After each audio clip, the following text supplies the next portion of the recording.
Just days ago, the U.S. Supreme Court heard arguments for and against a stay of a controversial Louisiana abortion restriction and ruled 5-4 in favor of the stay, meaning the law could not take effect. But most notable about the case was which justices voted which way. Chief Justice John Roberts joined the court's more liberal members, but newly added Justice Brett Kavanaugh voted against the stay.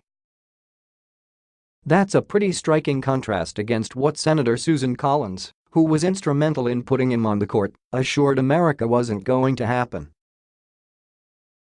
She told her constituents that Kavanaugh would respect the law and Roe v. Wade. That was clearly not the case.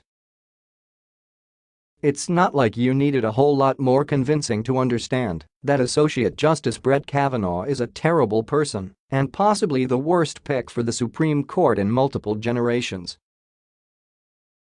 He blatantly lied under oath in front of the Senate and was likely only saved from serious jail time by the statute of limitations for what he allegedly did to the 6 women who accused him of sexual assault.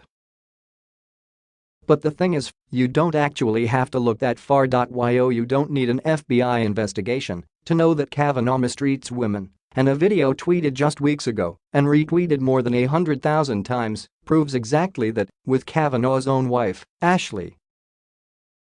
In the video, not only does the justice shove his wife out of the way during his swearing-in ceremony with the president, but her face and body language almost act as a precursor for what you see at around the 20-second mark. Kavanaugh clapping his wife on the back so hard it whips her head back and forth. Ashley's face is contorted into a smile so forced it looks like a grimace, and it's hard not to draw parallels between her expression and what we heard from Drive.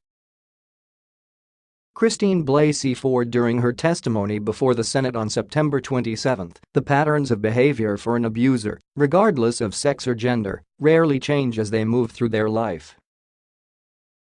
And for one like Kavanaugh, who is used to never being told no, never having to face consequences, and possibly most unfortunately of all, never getting his ass kicked by someone who sees him being a jerk, the odds are even smaller.